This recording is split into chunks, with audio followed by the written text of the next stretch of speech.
we decided that this year was going to be a year about great sound. We can sell the raffles. They'll be in the studio. We'll probably stop the raffle right before we do the concert, probably the week before.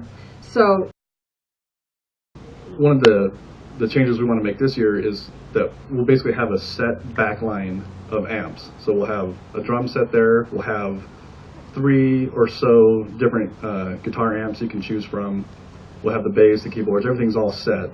So when you come up on stage, all you need to do is bring your instrument, and if you have any special pedals for special effects or anything like that, you can bring those and plug them in. So we're still figuring out what all the amps will be. You know, I'm willing to bring my amp, donate my amp, which has 3 different channels.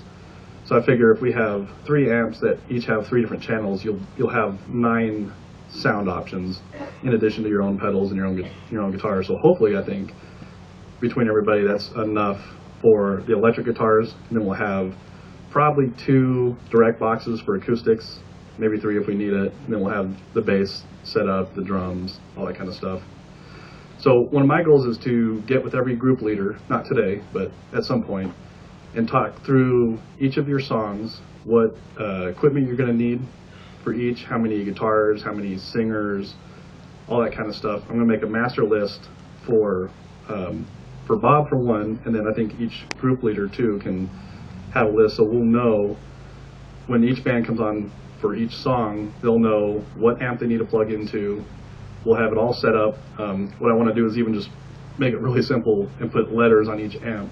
So ahead of time, every member in your band will know, I go to amp A and I plug in, the other guitarist goes to amp B, we go to, to an acoustic box that's labeled as well.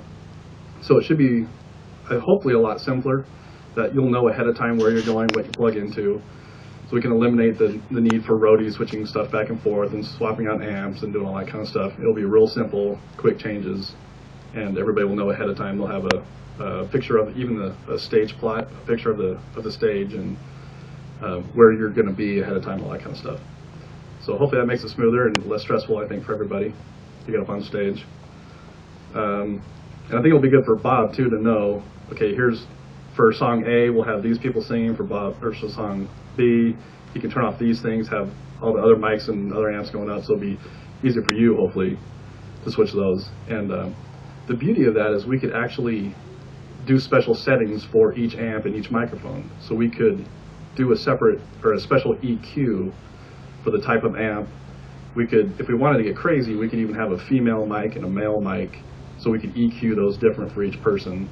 So just things to think about, and I'll talk to each of you group leaders and figure out what you want to do. Talk with Bob, see what's possible, and we can really get some really good sound this year. When we figure out what the 3 amps are going to be, we're going to leave them in BethStudio for at least a month, probably a couple, as soon as we can actually. We'll leave them in there, so yeah, you can absolutely play with them, figure out what your settings are going to be, which amp you prefer, and get used to it. So for sure. So the best thing that you can do as a vocalist is get up on the mic. There's getting right on it like that and now everyone's going to hear me. Or there's also so that there's directivity. So we talk about on axis. So if I turn the mic and I'm still on it, but I'm talking into the side of it, see what happens to the sound there is now all the highs are clipped off. It's muffly. when you come up on stage, the monitor is actually your speaker. When he's talking about a mix, there's going to be a microphone right by this monitor. This monitor for the vocalist and the guitar players is your best friend.